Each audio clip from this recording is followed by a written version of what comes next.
എല്ലാ പ്രേക്ഷകർക്കും ഒരിക്കൽ കൂടി ആശ്വാസധാരയിലേക്ക് സ്വാഗതം. നമ്മളോടൊപ്പം കാഞ്ഞിരപ്പള്ളി രൂപത അധ്യക്ഷൻ അഭിമന്യമാർ ജോസ് പുളിക്കൽ പിതാവാണ്. പിതാവെ, സ്വാഗതം. ഇന്നൊരു സോഷ്യൽ ഇഷ്യൂ ഇതാണ് ഇന്നത്തെ ഈ കത്തിൽ അഡ്രസ്സ് ചെയ്യുന്നത്. ധൂർത്ത്. പൊതുവെ നമ്മുടെ സമൂഹത്തിൽ ധൂർത്ത് വർദ്ധിക്കുകയാണ്. നമ്മുടെ സഭയുടെ പല ആഘോഷ പരിപാടികളിലും സഭാ മക്കളുടെ വീടുകളിലെ ആഘോഷ പരിപാടികളിലും കൂദാശ സ്വീകരണങ്ങളിലുമൊക്കെ ധൂർത്ത് വർദ്ധിച്ചു വരുന്നു. സഭയുടെ ഭാഗത്തു നിന്ന് ഇതിൻ്റെ ഒരു കാര്യമായൊരു നിയന്ത്രണം കൊണ്ടുവരേണ്ടത് ആവശ്യമല്ലേ? ഇത്രയേ ഉള്ളൂ. വളരെ ഷോർട്ടായിട്ടുള്ളൊരു ക്വസ്റ്റ്യനാണ്. വളരെ കാലിക പ്രസക്തമാണ് ചോദ്യം. ചെറുതെങ്കിലും ഒത്തിരി അന്തർധാരകളുള്ള, പലതിനെക്കുറിച്ചും ഗൗരവമായിട്ട് ചിന്തിക്കാൻ വകുപ്പുള്ളൊരു ചോദ്യമാണത്. ചോദ്യകർത്താവിൻ്റെ ഒരു നൊമ്പരം ആ ചോദ്യങ്ങളുടെ വരികൾക്കിടയിൽ കിടപ്പുണ്ടെന്ന് ഞാൻ കാണുന്നു. ഇതൊരാളുടെ ഒരു വിഷയമല്ല, നമ്മുടെ എല്ലാ ഒരു ചിന്തയ്ക്ക് വിഷയമാവേണ്ട ഒരു കാര്യമാണ്. വാസ്തവത്തിൽ എന്താ ഇതിൻ്റെയൊക്കെ ഈ ചോദ്യത്തിൻ്റെ പോലും അടിസ്ഥാനമായി നിൽക്കുന്ന ഒരു ദൈവശാസ്ത്രപരവും ബൈബിളധിഷ്ഠിതമായ ഒരു ആശയം. അത് മറ്റൊന്നുമല്ല, ദൈവം ഈ പ്രപഞ്ചത്തെ സൃഷ്ടിച്ചത് അവിടുന്ന് സൃഷ്ടിച്ച എല്ലാ ജനപദങ്ങൾക്കും വേണ്ടിയിട്ടാണ്. ഈ പ്രപഞ്ചത്തിലുള്ളത് മുഴുവനും അതിൻ്റെ കാവലായിരിക്കാൻ വേണ്ടി ദൈവം മനുഷ്യനെ സൃഷ്ടിച്ച് അവനെ ഉത്തരവാദിത്വപ്പെടുത്തുകയാണ്. അതിനെ ഇല്ലെന്നാക്കാനും കീഴടക്കാനും അല്ലെങ്കിൽ അത് നശിപ്പിക്കാനുമല്ല, അതിന് കാവലായിരിക്കാനും അതിൽ വർദ്ധിപ്പിക്കാനും അതിൽ അധ്വാനിക്കാനും അങ്ങനെയൊക്കെ വേണ്ടിയിട്ടാണ് ദൈവം ഏൽപ്പിച്ചത്. അപ്പം അത് ഒരാൾക്ക് വേണ്ടിയിട്ട് മാത്രമല്ല, ദൈവത്തിൻ്റെ സൃഷ്ടിയുടെ തന്നെ ഫലമായിട്ട് എല്ലാവർക്കും വേണ്ടി അത് കൊടുക്കാൻ അവിടുന്ന് ആഗ്രഹിച്ചിട്ടുണ്ട്.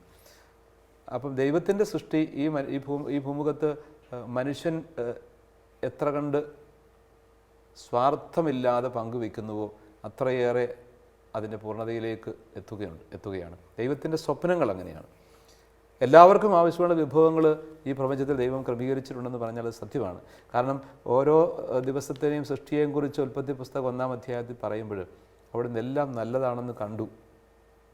തികഞ്ഞ സംതൃപ്തിയോടെ പൂർണ്ണതയോടെ 7-ാം ദിവസം വിശ്രമത്തിലേക്ക് ദൈവം പ്രവേശിക്കും എന്ന് പറഞ്ഞാൽ ദൈവം ഏറ്റവും മനോഹരമായിട്ടും ഏറ്റവും പൂർണ്ണതയിലും എല്ലാം സൃഷ്ടിച്ചു. അതിൻ്റെ മകുടമാക്കി മനുഷ്യനെ സൃഷ്ടിക്കുന്നു. അപ്പോൾ മനുഷ്യന് ആവശ്യമുള്ളതെല്ലാം കരുതി വെച്ചിട്ട് ദൈവം മനുഷ്യന് തൻ്റെ ഛായയിലും സാദൃശ്യത്തിലും ജന്മം നൽകുന്നുവെന്ന് പറയുന്നത് ശരിയാണ്. അവിടെ നിന്നെല്ലാം ഒരുക്കിയിട്ടാണ് മനുഷ്യനെ ഈ ഭൂമുഖത്തേക്ക് അയക്കുന്നത്. അപ്പം മനുഷ്യന് ആവശ്യമുള്ളതെല്ലാം ഈ പ്രകൃതിയിൽ അവിടെ നിന്ന് മറച്ചു വെച്ചിട്ടുണ്ട്. അത് അയാൾ കണ്ടെത്തുകയും അയാൾ അത് അനുഭവിക്കുകയും ചെയ്യേണ്ടതാണ്. എനിക്ക് വേണ്ടി മാത്രമല്ല, ഒരു വ്യക്തിയുടെ സ്വാർത്ഥം പർദീസായിൽ തന്നെ അപകടം സൃഷ്ടിക്കുന്നുണ്ട്. ദൈവം കൊടുത്തതല്ലാത്തത് തട്ടിയെടുത്തപ്പോഴാണ് പാപം ഉണ്ടായത്. പർദീസായിലെ പഴത്തിൻ്റെ കഥ പറയുന്നത് അതാണ്. ദൈവം കൊടുക്കാൻ ആഗ്രഹിക്കാത്തത്, ദൈവം നൽകാത്തത്, ദൈവം നിഷേധിച്ചത്, സ്വന്തം ഇഷ്ടപ്രകാരം സ്വന്തം ഇച്ഛയ്ക്ക് വേണ്ടിയിട്ട് മറ്റെല്ലാം ഉണ്ടായിരുന്നിട്ടും അതൊന്നും പോരെന്ന മട്ടിൽ തട്ടിയെടുത്തു എന്നുള്ളൊരു ചിന്തയും അവിടെയുണ്ട്. അത് ദൈവനിഷേധമാണ്. അടിസ്ഥാനപരമായിട്ട് ദൈവഹിതത്തിന് പുറംതിരിയുന്നതാണ്. ദൈവഹിതത്തിൻ്റെ സ്ഥാനത്ത് സ്വന്തം ഇഷ്ടം സ്ഥാപിക്കുന്നതാണ് അടിസ്ഥാനപരമായിട്ടത്. പാപമെന്ന് പറഞ്ഞു കഴിഞ്ഞാൽ തിന്നരുതെന്ന് കൽപ്പിച്ച വൃക്ഷത്തിൻ്റെ പഴം കഴിച്ചു എന്നുള്ളത്, അതിനെ വ്യാഖ്യാനിക്കേണ്ടത് മറ്റൊരർത്ഥത്തിലാണ്, മറ്റൊരു രീതിയിലാണ്. എന്ന് വെച്ച് കഴിഞ്ഞാൽ ദൈവത്തിൻ്റെ ഹിതത്തിന് സ്ഥാനത്ത് എൻ്റെ ഹിതം ഞാൻ സ്ഥാപിച്ചെടുത്തു. ദൈവം ആഗ്രഹിച്ചതിന് പകരമായിട്ട് എന്നെ തന്നെ ഞാൻ അവിടെ സ്ഥാപിച്ചെടുക്കുകയാണ്. അത് അഹന്തയാണ്, അതേസമയം തന്നെ ദൈവനിഷേധവുമാണ്. അതാണ് അടിസ്ഥാനപരമായിട്ട് ആദ്യ പാപം എന്ന് പറയുന്നത്. നന്മതിന്മകളുടെ അറിവിൻ്റെ വൃക്ഷത്തിൻ്റെ പഴം നീ കഴിക്കരുതെന്നാണ് ദൈവം പറഞ്ഞത്. നന്മതിന്മകളുടെ അറിവിൻ്റെ മാനദണ്ഡമായിട്ട് ദൈവത്തിൻ്റെ ഹിതവും ദൈവത്തിൻ്റെ വചനവുമായിരുന്നു മാറേണ്ടിയിരുന്നത്. അങ്ങനെയാണ് ദൈവം ആഗ്രഹിച്ചത്. ആ മാനദണ്ഡത്തിൽ ഞാൻ എന്നെ തന്നെ കൊണ്ടുവച്ചു. നന്മതിന്മകളുടെ അറിവിൻ്റെ മാനദണ്ഡമായിട്ട് ഞാൻ എന്നെ പ്രതിഷ്ഠിച്ചു. അതാണ് ആദ്യ പാപം. അപ്പോൾ സ്വാഭാവികമായിട്ടും അവൻ്റെ സ്വാർത്ഥം അവിടെ അവനിലേക്ക് പാപത്തിലേക്ക് നയിച്ചു. ഇത് വീണ്ടും ആവർത്തിക്കപ്പെടുകയാണ്. ഒരാളുടെ സ്വാർത്ഥമാണ് അയാളുടെ ആർത്തിയായി മാറുന്നത്. അയാളുടെ ആർത്തിയാണ് അയാളുടെ ധൂർത്തായിട്ട് മാറുന്നത്. അയാളുടെ ധൂർത്തെന്ന് പറഞ്ഞു കഴിഞ്ഞാൽ അയാൾക്ക് ആവശ്യമുള്ളതിലധികം അയാൾ സ്വന്തമാക്കുകയും അത് നശിപ്പിക്കുകയും ചെയ്യുകയാണ്.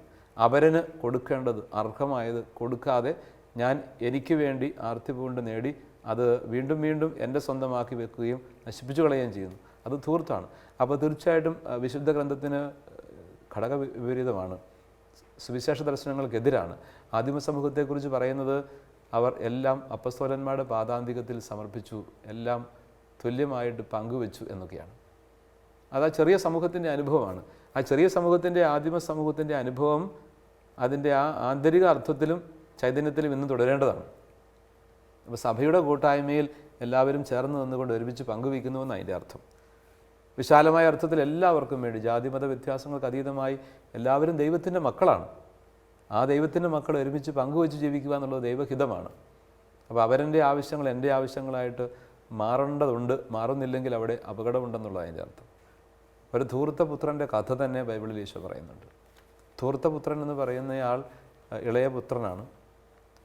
വലിയ സ്നേഹമുള്ള ഒരു പിതാവിനെ മറന്ന് അയാൾ തൻ്റെ സമ്പത്തെല്ലാം തട്ടിയെടുത്ത്, അല്ലെങ്കിൽ നിർബന്ധിച്ച് പിതാവിനോട് വാങ്ങിച്ച് ധൂർത്തടിക്കുകയാണ്.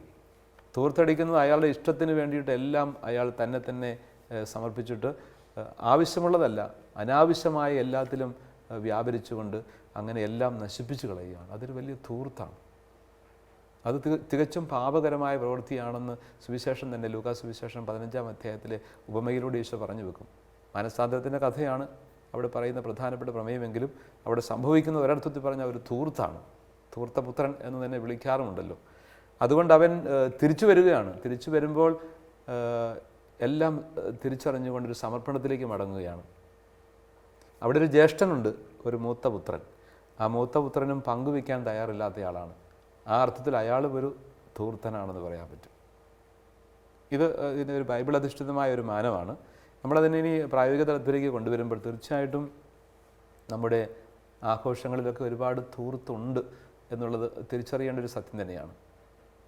ഇത് അടിസ്ഥാനപരമായിട്ട് നമ്മുടെ ഇടവക സമൂഹങ്ങളിലൊക്കെ നടക്കാറുള്ള പെരുന്നാൾ ആഘോഷങ്ങൾ തൊട്ട് തന്നെ തുടങ്ങേണ്ടതല്ലേ ഈ ഒരു ധൂർത്ത്, അനാവശ്യമായ ധൂർത്തിൻ്റെ ഒരു നിയന്ത്രണം? തീർച്ചയായിട്ടും അത് സഭ ആഗ്രഹിക്കുന്നുണ്ട്, അങ്ങനെ ആവശ്യപ്പെടുന്നുണ്ടെങ്കിലും കുറേ കൂടി കാര്യമായിട്ട് ആളുകളിലേക്ക് അത് എത്തിക്കണം. സത്യത്തിൽ നമ്മുടെയൊക്കെ രാജ്യത്ത് തന്നെ എത്രയോ ആളുകൾ നമ്മുടെയൊക്കെ ഇടവകകളിൽ തന്നെ വേദനിക്കുന്നവർ, സാമ്പത്തികമായി കഠിനമായി ബുദ്ധിമുട്ട് അനുഭവിക്കുന്നവർ ഉണ്ട്. ഒരിടവകയിൽ തന്നെ ഉണ്ട്. അങ്ങനെയുള്ള ആളുകളെ പരിഗണിക്കാതെയുള്ള ആഘോഷത്തിൽ വരുന്ന അമിതമായ പണവ്യയം അത് ശരിയല്ല. തീർച്ചയായിട്ടും ആഘോഷങ്ങൾക്ക് പ്രസക്തി, ഇടവക തിരുനാൾ പ്രസക്തമാണത്. അതുപോലെ കുടുംബ കൂട്ടായ്മയിലെ ആഘോഷങ്ങൾ പ്രസക്തമാണ്. കാരണം ഒരുമിച്ച് ചേരുകയും പങ്കുവയ്ക്കുകയും ചെയ്യുക, അതിൻ്റെ വലിയൊരു കൂട്ടായ്മയുടെ ബന്ധവും ബലമുണ്ട്. പക്ഷേ അതിനകത്ത് സാമ്പത്തികമായൊരു ധൂർത്തുണ്ടെങ്കിൽ അത് നിശ്ചയമായിട്ടും അത് ശ്രദ്ധിക്കുകയും ഒഴിവാക്കുകയും ചെയ്യേണ്ടതാണ്. വിവാഹ ചടങ്ങുകൾ, മറ്റ് തരത്തിലുള്ള ആദ്യ കുർബാന സ്വീകരണം, അല്ലെങ്കിൽ ആദ്യ കുമ്പസാരം കഴിഞ്ഞുള്ള കുർബാന സ്വീകരണം, ഇതിനകത്തൊക്കെ വരുന്നത് വലിയൊരു ആഘോഷമായി അതെല്ലാം മാറിക്കഴിഞ്ഞു. അപ്പോൾ ഒരാൾ അങ്ങനെ ചെയ്യാതിരുന്നു കഴിഞ്ഞാൽ അയാൾ ഒരു കുറച്ചിലായി തോന്നുകൊണ്ട് കടമെടുത്ത് ലോൺ എടുത്തൊക്കെ അങ്ങനെ ആഘോഷിക്കുന്നവരുണ്ട്. കുടുംബം അതിലൂടെ തകരുന്നുണ്ട് ഒത്തിരിയേറെ. അതിന് ഇടം കൊടുക്കുന്നത് സമ്പത്ത് ഒരുപക്ഷെ കൂടുതലുള്ള ഒരാൾ അത് ആഘോഷിച്ച് കാണിച്ചായിരിക്കും. അപ്പോൾ അതൊക്കെ വലിയൊരു ഉതപ്പായി മാറുന്നുണ്ടെന്നുള്ള കാര്യവും ശ്രദ്ധിക്കേണ്ടതാണ്. അതേസമയം വളരെ ഐഡിയലായിട്ട് ചെയ്യുന്ന കുടുംബങ്ങളുമുണ്ട്. ഇതിനകത്തൊക്കെ സഭയ്ക്ക് ഒരു കൃത്യമായൊരു ചില മാർഗനിർദ്ദേശങ്ങൾ കൊണ്ടുവരിക, നിയന്ത്രണങ്ങൾ കൊണ്ടുവരിക, ഇതൊക്കെ സാധ്യമാവില്ലേ? സാധ്യമാണ്. പക്ഷേ അതെല്ലാം അടിച്ചേൽപ്പിക്കാനായിട്ട് പാടില്ലല്ലോ. ഇപ്പം നമ്മൾ വിവാഹത്തിൻ്റെ കാര്യത്തിലാണെങ്കിലും കുർബാന സ്വീകരണത്തിൻ്റെ കാര്യത്തിലാണെങ്കിലും അതല്ലെങ്കിൽ ഏതെങ്കിലും തരത്തിലുള്ള ആഘോഷങ്ങൾ, അല്ലെങ്കിൽ പൗരോഹിത്യ സ്വീകരണമാണെങ്കിലും അവിടെയൊക്കെ പൗരോഹിത്യ സ്വീകരണം പിന്നെ നമ്മൾ കൃത്യമായിട്ട് പറയാറുണ്ട്. പൗരോഹിത്യം സ്വീകരിക്കുന്ന ആളിനോടും കുടുംബത്തോടും പറയാറുണ്ട്, നമ്മുടെ അനാവശ്യമായ കാര്യങ്ങൾ, ഫ്ലെക്സ് ബോർഡുകളൊക്കെ ഒഴിവാക്കുക, അതുപോലെ വലിയ അധികം വിഭവങ്ങളൊന്നും ഒരുക്കാതെ വളരെ ന്യായമായ രീതിയിലൊക്കെ ചെയ്യുക എന്ന് കുറച്ചുകൂടെ പറയാൻ എളുപ്പമുണ്ട്. അത് ഒട്ടൊക്കെ പാലിക്കപ്പെടുന്നുമുണ്ട്. കുറച്ചുകൂടെയൊക്കെ ഒരു പക്ഷേ ശ്രദ്ധിക്കേണ്ടതായിട്ടും കാണും. അങ്ങനെ കുറവുകളുണ്ടെങ്കിൽ പരിഹരിച്ചെടുക്കേണ്ടതാണ്. പക്ഷേ മറ്റു പല കാര്യങ്ങളും നമുക്ക് ഒരു കൃത്യമായ ഒരു മാനദണ്ഡം വെച്ച് ഇത്രയും ആകാവൂ എന്ന് പറഞ്ഞ് നമുക്ക് പരസ്യമായിട്ട് അങ്ങനെ നിർബന്ധിക്കാൻ പറ്റില്ല. പ്രബോധനങ്ങൾ കൊടുക്കാനും അതിൻ്റെ ആവശ്യകത പഠിപ്പിക്കാനും എല്ലാം സഭ കൂടുതലായിട്ട് ശ്രദ്ധിക്കേണ്ടതാണ്. ശ്രദ്ധിക്കുന്നുണ്ടെങ്കിലും കുറച്ചുകൂടി ഈ കാര്യത്തിൽ ശ്രദ്ധിക്കാനുണ്ട് എന്നുള്ളതാണ്. കാരണം പങ്കുവയ്ക്കാൻ കൂടി പഠിപ്പിക്കണം. പങ്കുവയ്ക്കുക എന്നുള്ളതാണ് എൻ്റെ അടിസ്ഥാനപരമായ ഒരു കാര്യം. എനിക്കുള്ളത് എൻ്റെ ആവശ്യം കഴിഞ്ഞിട്ട് പിന്നെ ഞാൻ അനാവശ്യമായി കൂട്ടിവെക്കുന്നെങ്കിൽ അത് അപഹരണമാണെന്നാണ് സഭാപിതാക്കന്മാർ പറയുന്നത്. അർഹിക്കുന്നവന് കൊടുക്കാതിരിക്കുന്നത് മോഷണമാണെന്നാണ് സഭാപിതാക്കന്മാരൊക്കെ, ബേസിലിനെ പോലുള്ളവരൊക്കെ സഭാപിതാക്കന്മാരത് പഠിപ്പിക്കുന്നതാണ്. അവരന് അർഹിക്കുന്നത് കൊടുക്കാതിരിക്കുന്നത് മോഷണമാണെന്നാണ്, അക്ഷന്തവ്യമായ ഒരു കുറ്റമാണ്. അപ്പോൾ അതുകൊണ്ട് തന്നെ അതിൻ്റെ ഗൗരവം നമ്മൾ തിരിച്ചറിയേണ്ടതാണ്. ഈ മനോഹരമായ ചില ചിന്തകളൊക്കെ തരുന്ന കഥകളൊക്കെ, സന്തോഷ് ചേച്ചിക്കാനത്തിൻ്റെ ഒരു കഥ, ഏതാണൊരു ടൈറ്റിൽ വിട്ടുപോയല്ലോ, ബിരിയാണി. സാറ് മലയാള അധ്യാപകനായതുകൊണ്ട് പെട്ടെന്ന് കിട്ടും. ബിരിയാണി എന്ന കഥയിൽ അദ്ദേഹം പറഞ്ഞു വെക്കുന്നത് കണ്ണ് തുറപ്പിക്കുന്ന കരയിപ്പിക്കുന്ന ഒരു ഇതിവൃത്തം ഉണ്ടെന്ന് ഞാൻ മനസ്സിലാക്കുന്നു. അതായത് ഒരു പ്രവാസിയായിട്ട് വന്ന ഒരു തൊഴിലാളിയായിട്ട് വന്ന ഒരാൾ, അയാളൊരു നാട്ടിൽ വന്നിട്ട് ഒരു ഹോട്ടലുമായിട്ട് ബന്ധപ്പെട്ട് കല്യാണാഘോഷം അല്ലേ, എന്നിട്ട് അയാൾ ബിരിയാണികൾ കുഴിച്ചു മൂടുകയാണ്. ബിരിയാണി മിച്ചം വന്ന് ബിരിയാണികൾ കുഴിച്ചു മൂടുമ്പോഴേക്കും ആ കുഴിച്ചു മൂടുന്ന കുഴിയിൽ നിന്നുകൊണ്ട് അയാൾ കണ്ണീരോടെ ഓർക്കുകയാണ് തൻ്റെ മക്കൾ പട്ടിണി കിടക്കുന്നതും ബിരിയാണി തിന്നാൻ കൊതിച്ചതുമൊക്കെ. ഇവിടെ അയാൾ ബിരിയാണി കുഴിച്ചു മൂടാൻ വിധിക്കപ്പെട്ടിരിക്കുന്നു. തൻ്റെ പ്രിയപ്പെട്ട മക്കൾക്കൊന്നുമില്ലാതെ വിശപ്പിന് വേണ്ടി കേഴുന്നു. വലിയ അന്തരങ്ങൾ. ഇതൊരു വലിയ കഥ എന്നതിനേക്കാൾ അവർ വലിയൊരു കാര്യത്തിലേക്ക് വിരലിച്ചുകൊണ്ടുകയാണ്. ലോകത്ത് നടക്കുന്നത് ഇതൊക്കെ തന്നെയാണ്. വലിയ അന്തരങ്ങൾ ഉണ്ടാവുകയാണ്.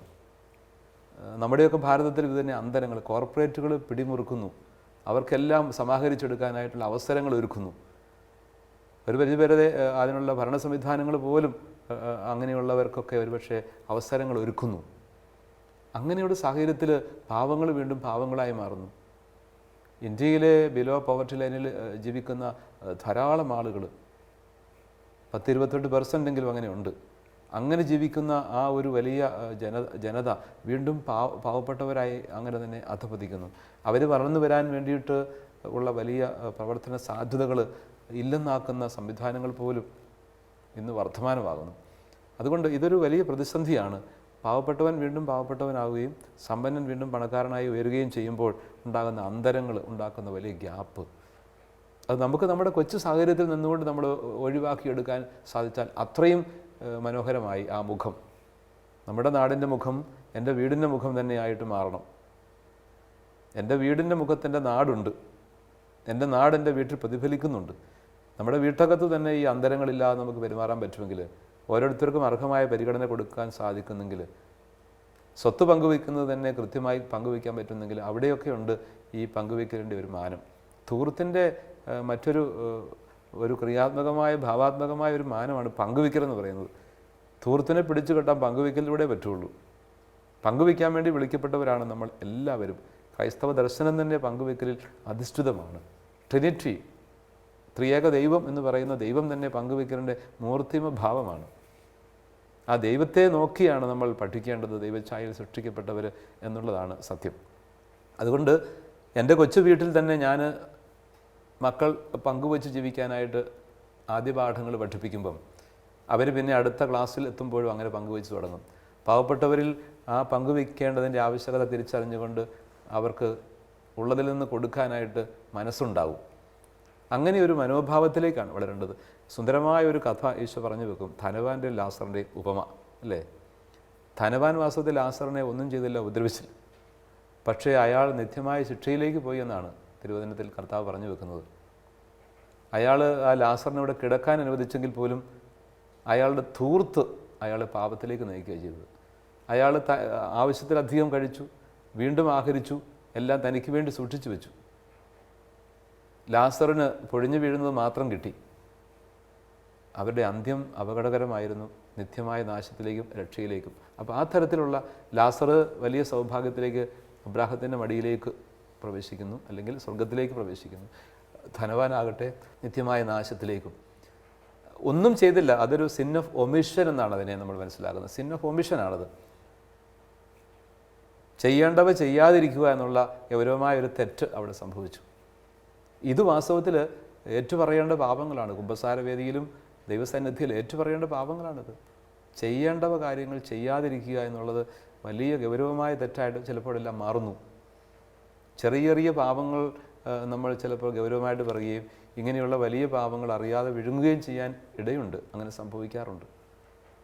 അവരനോടുള്ള കരുതലില്ലായ്മ എന്ന് പറയുന്നത് വളരെ പ്രധാനപ്പെട്ട ഗൗരവമായ സ്നേഹത്തിൻ്റെ നിഷേധമായതുകൊണ്ട് തന്നെ അതൊരു ദൈവനിഷേധമായിട്ട് മാറുന്നുണ്ട്. അതെല്ലാം പ്രധാനപ്പെട്ടതാണ്. ഇവിടെ വൈലോപ്പള്ളിയുടെ ഒരു കവിതയുണ്ട്, അരിയില്ലാഞ്ഞിട്ട്. വളരെ ശ്രദ്ധേയമാണത്. മരണാനന്തര ശേഷക്രിയകൾക്ക് വേണ്ടി ഒരു കുടുംബത്തിലെ വ്യക്തി, പാവപ്പെട്ട ഒരു കുടുംബത്തിലെ ഒരു വ്യക്തി എത്തുമ്പോൾ അത് നടത്താനായിട്ട് നിയമിക്കപ്പെട്ട വ്യക്തി ആവശ്യപ്പെടുന്ന ഒരു കാര്യമുണ്ട്. അതിൻ്റെ കാർമ്മികൻ അരി കൊണ്ടുവരിക. അപ്പോൾ വളരെ സങ്കടത്തോടു കൂടി ആ അമ്മ അവിടെ നിന്ന് പറയുകയാണ്, അരി ഉണ്ടായിരുന്നെങ്കിൽ ഈ പ്രിയപ്പെട്ട ആൾ മരിക്കുകയില്ലായിരുന്നു, അരിയില്ലാഞ്ഞിട്ടാണ് മരിച്ചത് തന്നെ.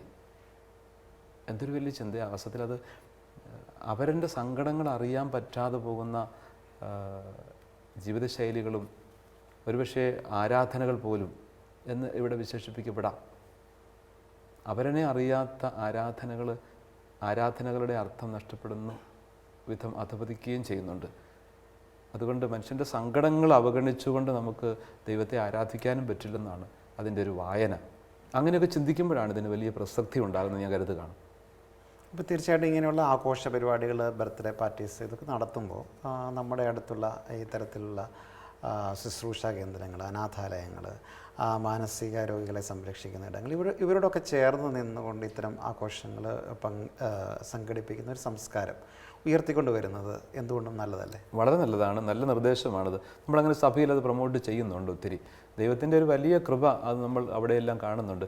ഏറ്റവും കൂടുതൽ ജീവകാരുണ്യ സ്ഥാപനങ്ങൾ നടത്തുകയും ജീവകാരുണ്യ പ്രവർത്തനങ്ങൾ ഏർപ്പെടുകയും ചെയ്യുന്നത് സഭ തന്നെയാണ്. അതിനൊരു സംശയമില്ല. അത് വലിയ അഭിമാനത്തോടെ നമുക്ക് പറയാവുന്ന സഭയുടെ ഒരു മുഖമാണ്. ചിലപ്പോഴെല്ലാം വളരെയധികം സഭ വിമർശിക്കപ്പെടുമ്പോഴും ഈ ഒരു മുഖം മറന്നു പോകുന്നുണ്ട് പലരും വിമർശിക്കുന്നവരൊക്കെ. എവിടെയെങ്കിലുമൊക്കെ കാണുന്ന ചെറിയ കുറവുകളെ പർവ്വതീകരിക്കാൻ പലരും ശ്രമിക്കുമ്പോഴും ഇതുപോലെയുള്ള വലിയ ആർദ്രസ്നേഹത്തിൻ്റെ മുഖം വളരെ ശോഭിക്കുന്നുണ്ട് സഭയിലെന്ന കാര്യം നമ്മൾ ഒരിക്കലും മറക്കരുത്.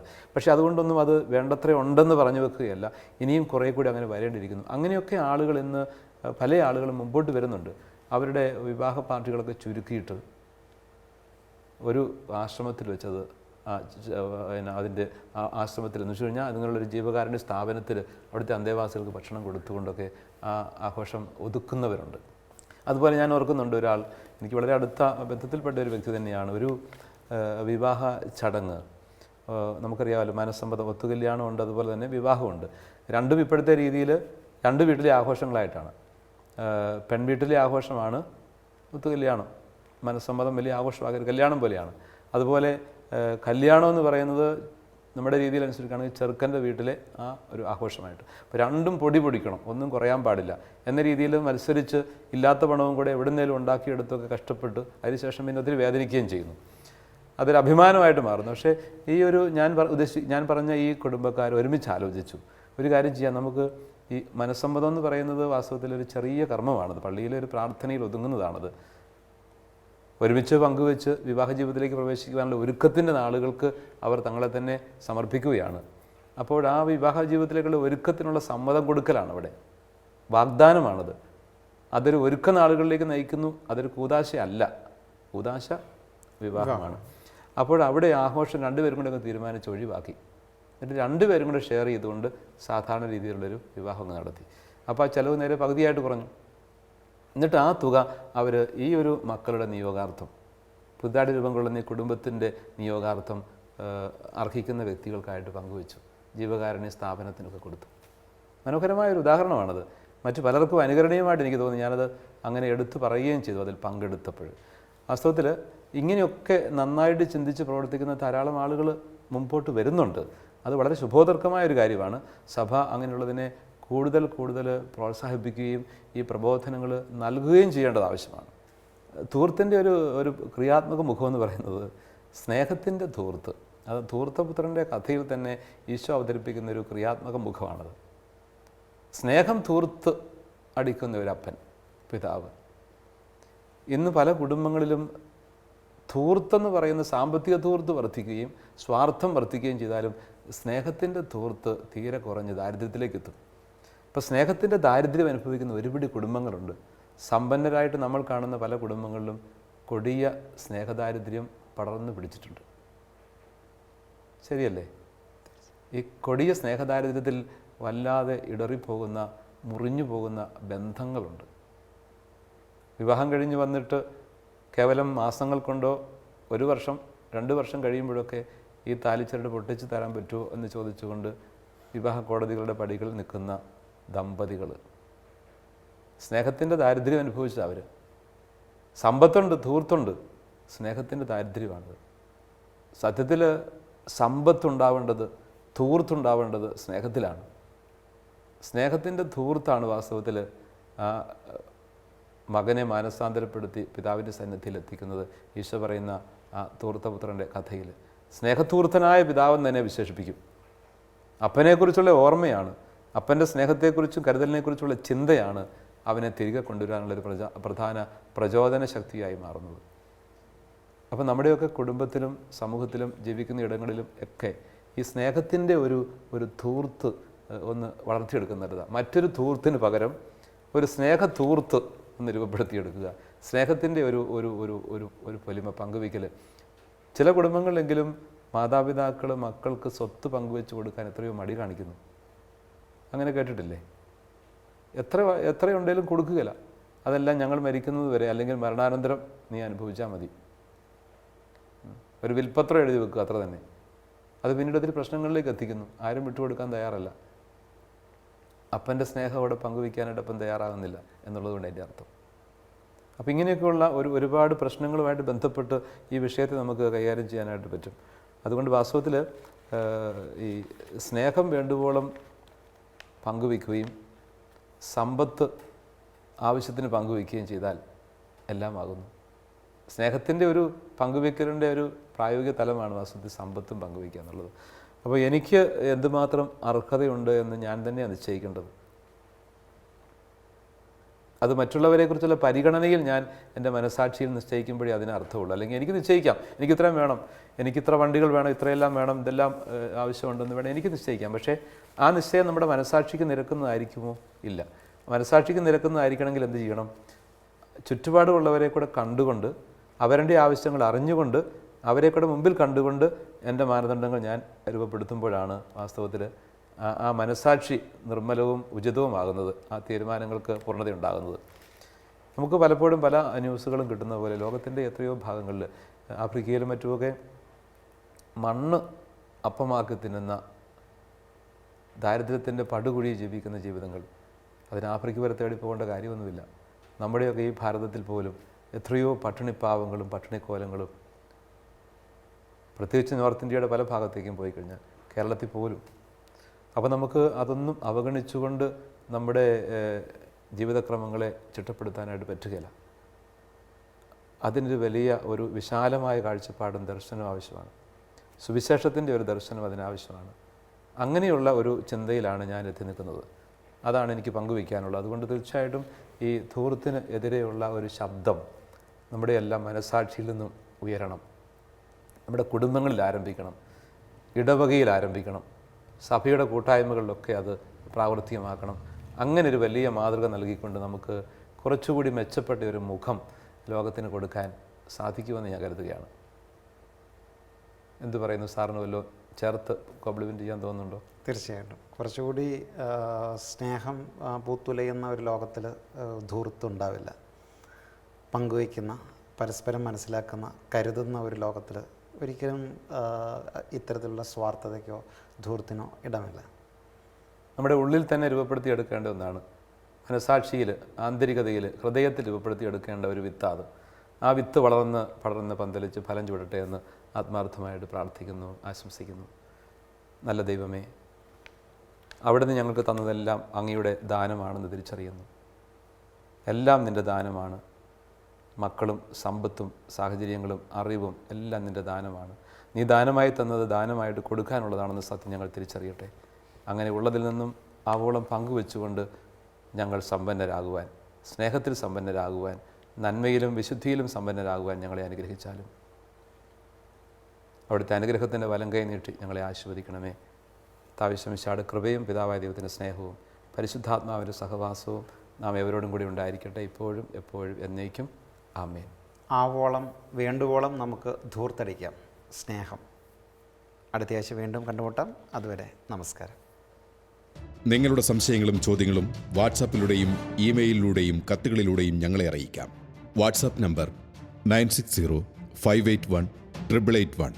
Email ashwasadhara@shalomtelevision.com.